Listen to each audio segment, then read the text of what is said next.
Bismillahirrahmanirrahim. Assalamualaikum warahmatullahi wabarakatuh. Waalaikumsalam warahmatullahi wabarakatuh. Alhamdulillahi wa kafa, wassalatu wassalamu ala sayyidil mustafa wa ala alihi wa ashabihi al-tuqari wal muqam. Alhamdulillah, syukur kita kepada Allah Subhanahu wa taala.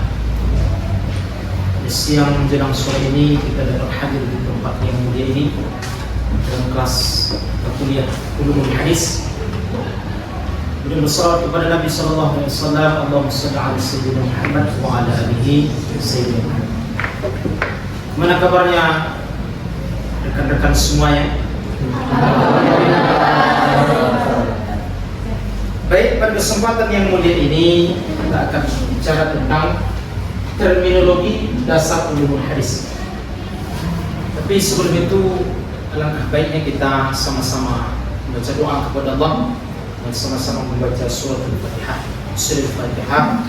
A'udzu billahi minasyaitonir rajim.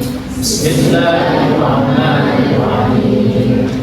Alhamdulillahi rabbil alamin. Ar-Rahmanir Rahim. Maliki yaumiddin. Iyyaka na'budu wa iyyaka nasta'in. Ihdinas siratal mustaqim.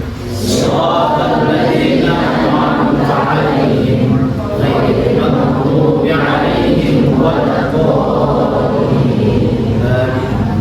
Mudah-mudahan dengan membaca surah Al-Fatihah cara kita kuliah kita pada siang ini diberkahi Allah Subhanahu wa taala. Amin.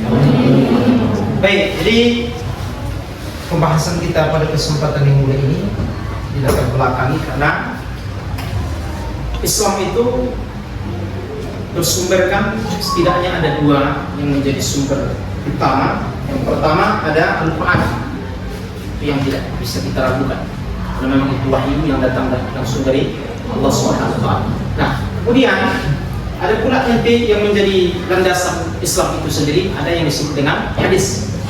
Nah, dalam pertemuan kita yang mulia ini ada nanti istilah-istilah yang akan kita bahas, setidaknya ada 5 pembahasan masalah itu. Yang pertama, apa itu pengertian hadis? Yang kedua, apa itu pengertian sunnah? Yang ketiga, apa itu pengertian khabar? Yang keempat, apa itu pengertian asar? Dan yang terakhir itu apa pengertian daripada hadis qudsi. Nah, dari pengertian nanti setelah kita paham dari tren yang 5 tadi yang kita sebutkan, barulah kita munculkan sisi perbedaan antara 5 istilah itu. Sehingga jangan nanti kita beranggapan bahwa istilah-istilah itu adalah istilah yang sama mungkin atau ada perbedaan. Tapi memang dua-duanya diambil, ada sisi persamaan, ada sisi perbedaan. Nah, kita masuk kepada pembahasan pertama. Untuk pembahasan pertama yaitu hadis. Hadis itu secara bahasa atau bahasa kitanya etimologi atau bahasa Arabnya lughatan, secara bahasa itu ulama mengemukakan beberapa pendapat. Yang pertama disebut dengan al-jadid. Jadid itu bahasa kitanya sesuatu yang baru. Berarti lawannya adalah qadim.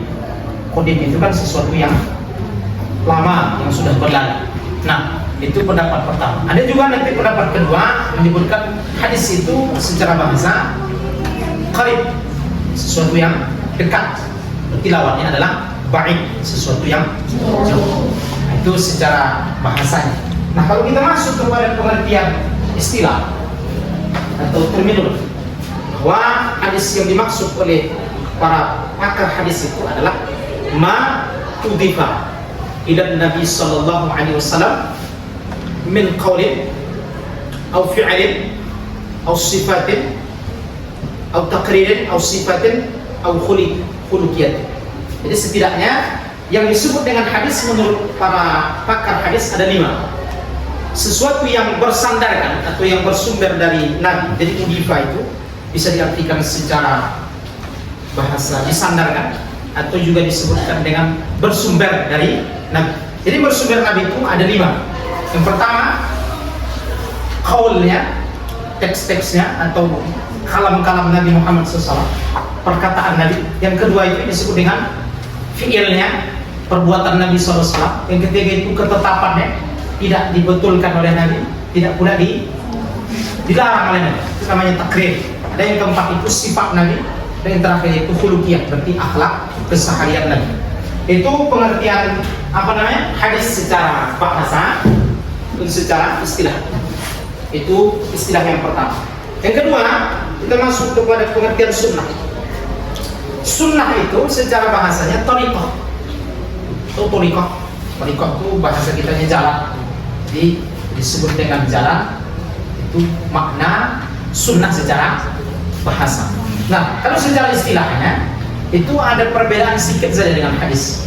Kalau hadis dia mencakup syariat atau pendalilan dalam konsep hujjah, sementara sunnah itu lebih umum deh.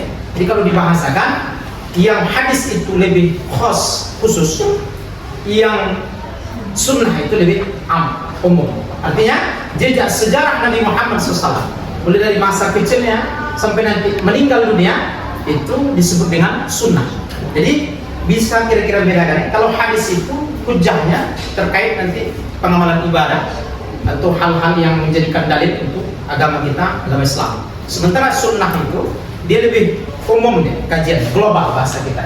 Sehingga cakupan untuk sunnah itu lebih luas dibandingkan hadis. Itu pengertian sunnah.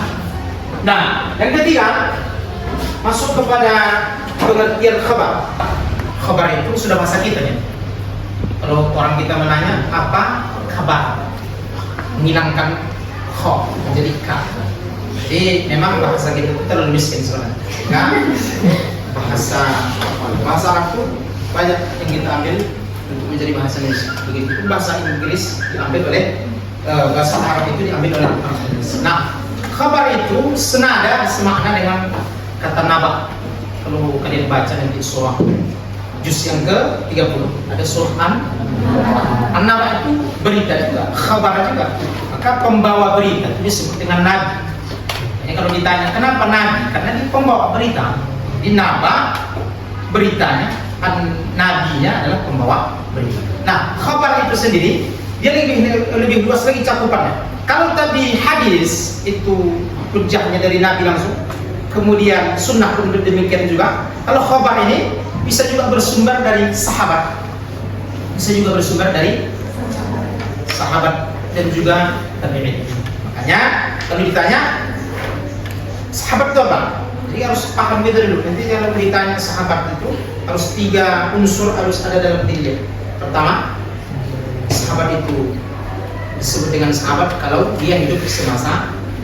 Cukup demikian enggak, harus ada yang kedua. Berarti harus jumpa dengan Nabi. Kalau jumpa dengan Nabi pun tidak cukup, harus beriman kepada Nabi. Kalau hanya 2 hidup di zaman Nabi kemudian jumpa dengan Nabi, ulama sahabat. Tapi kan dalam konsepnya tidak sahabat ulama, kan? Begitupun seterusnya. Kalau ada orang yang jumpa dengan Nabi tapi tidak beriman atau bisa hidup di zaman Nabi tidak berjumpa, jadi tidak sesuai dengan unsur persyaratan sahabat. Jadi sahabat itu harus ada 3 ya. Pertama, semasa dengan Nabi. Yang kedua, harus berjumpa walaupun sekali sah. Yang ketiga, beriman. Itu disebut dengan sahabat. Jadi khabar itu sesuatu yang disandarkan boleh jadi kepada Nabi sendiri, boleh yang kedua kepada sahabat, atau boleh juga kepada tabi'in. Itu disebut dengan khabar. Jadi cakupannya lebih luas lagi kan. Artinya bukan hanya qaul sahabat, bukan hanya qaul tabi'in, tapi mencakup 3-tiganya. Dari Nabi, boleh jadi dari sahabat, atau boleh jadi dari tabi'in. Kemudian yang terakhir, yang keempat itu ada asar. Asar itu bahasa kitanya sesuatu yang ditinggalkan atau peninggalan, itu disebut dengan asar. Jadi bahasanya asar itu peninggalan atau sesuatu yang ditinggalkan. Itu disebut dengan apa? Asar. Nah, asar itu dominannya apa? Sama dengan khabar. Pendapat pertama. Jadi kalau ditanya khabar dengan asar itu apa bedanya? Pendapat pertama tak ada yang membedakan. Karena dia cakupannya boleh dari tabi'in, boleh dari sahabat, boleh dari Nabi Muhammad SAW. Ada juga pendapat yang kedua, nanti ahli kufah mengatakan bahwa kalau asar itu cakupannya adalah bisa hanya kepada mauquf saja. Pernah belajar kita nanti trendnya itu ada 3. Yang pertama marfu namanya. Marfu itu berarti langsung lagi itu sampai kepada Nabi, makanya disebut dengan marfu, tertinggi. Di bawahnya itu ada mauquf. Mauquf itu terhenti kepada siapa? Kepada sahabat. Yang ketiga itu ada namanya maqtu. Maqtu itu hanya kepada tabi'in saja. Nah, jadi kalau dia disebut dengan asar, pendapat kedua ternyata dia tidak masuk kepada cakupan marfu dari Nabi, tapi hanya cakupan kepada sahabat dan tabi'in. Kira-kira paham ya? Jadi asar itu cakupannya apa? Kepada sahabat dan tabi'in, tidak masuk kepada kategori yang disumberkan atau berdasarkan dari Nabi Muhammad SAW. Nah, itu kira-kira. Terakhir, masuk yang istilah yang kelima. Kelima itu nanti ada hadis qudsi. Tadi 4 istilah ya, yang mirip-mirip. Ada hadis, yang kedua sunnah, yang ketiga, yang keempat. Ini cakupannya tetap hadis dari Nabi Muhammad SAW. Itu pendapat pertama kan. Kemudian masuk kita yang terakhir itu ada hadis qudsi. Hadis qudsi itu tetap dia hadis yang bersumber dari Nabi Muhammad SAW. Cuma ada yang membedakan. Apa yang membedakan hadis yang kita sebutkan di awal dengan hadis qudsi? Kalau dia hadis itu maknanya, kemudian lapasnya itu langsung dari Nabi Muhammad SAW. Makanya disebutkan dalam Al-Quran itu in huwa illa wahyu yuha. Jadi bedanya kita bercakap dengan Nabi itu wahyu. Kalau kita bercakap tidak ada wahyu. Sementara Nabi Muhammad itu bicaranya, fiilnya, semuanya adalah bersumber dari wahyu. Nah, kalau hadis qudsi itu dia lapasnya yang dari Nabi, tapi maknanya dari Allah SWT. Kira-kira contoh sederhananya, ketika Allah mengatakan jelaskan kepada umatmu 1 botol ini, maka untuk menjelaskan itu kalimatnya, maka langsung Nabi yang mengatakan ini botol ini namanya aqua. Kira-kira begitu.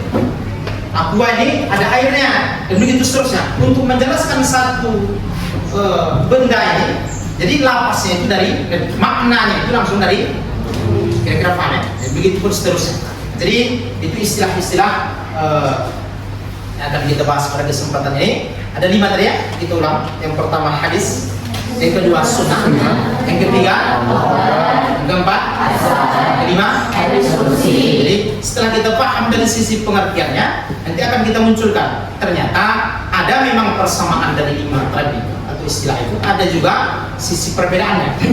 Itu masalah pengertian dari 5 istilah yang dibahas pada kesempatan ini. Baik, jadi saya mungkin pembahasan kita pada semenjak sore ini.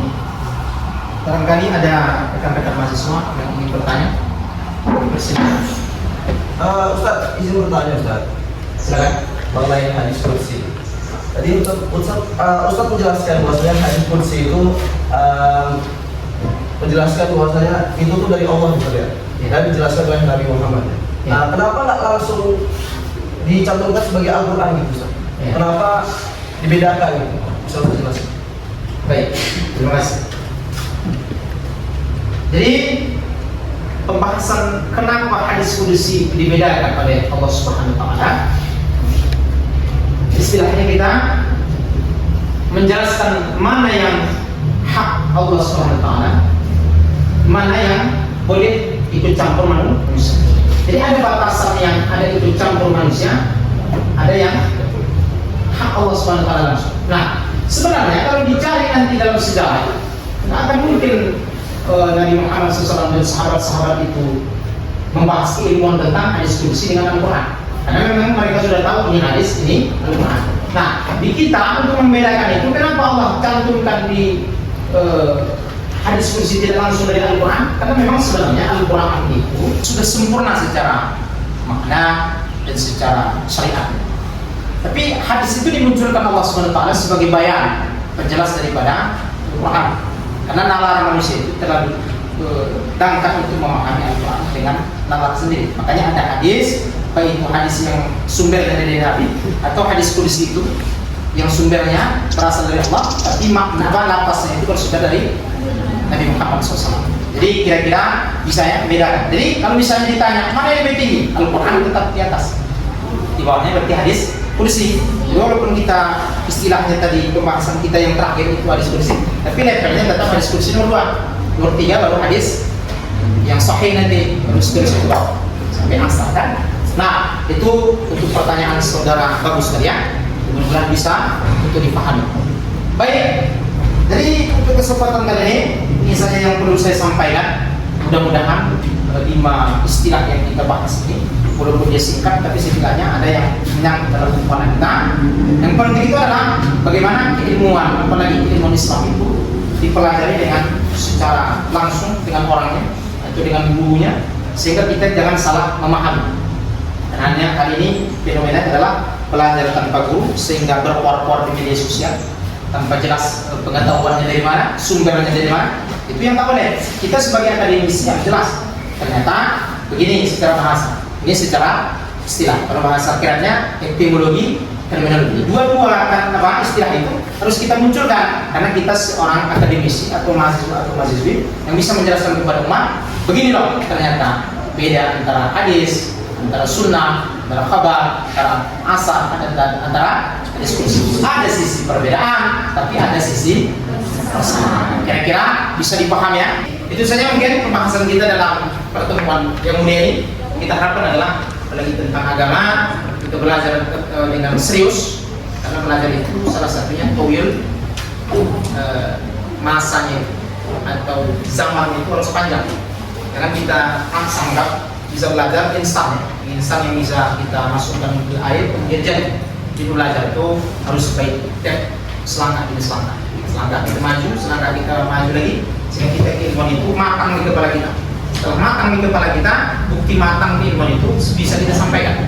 Itu matang keilmuan. Jadi kalau ada orang berilmu tidak bisa menyampaikan, berarti belum matang ke ilmuwan. Jadi mudah-mudahan apa yang kita sampaikan pada kesempatan yang mulia ini menjadi keberkahan tentunya.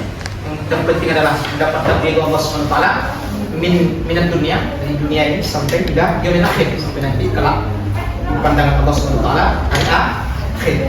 Mudah-mudahan bermanfaat. Salah dan janggal lebih dan kurang kami mohon maaf. Wabillahi taufiq wal hidayah.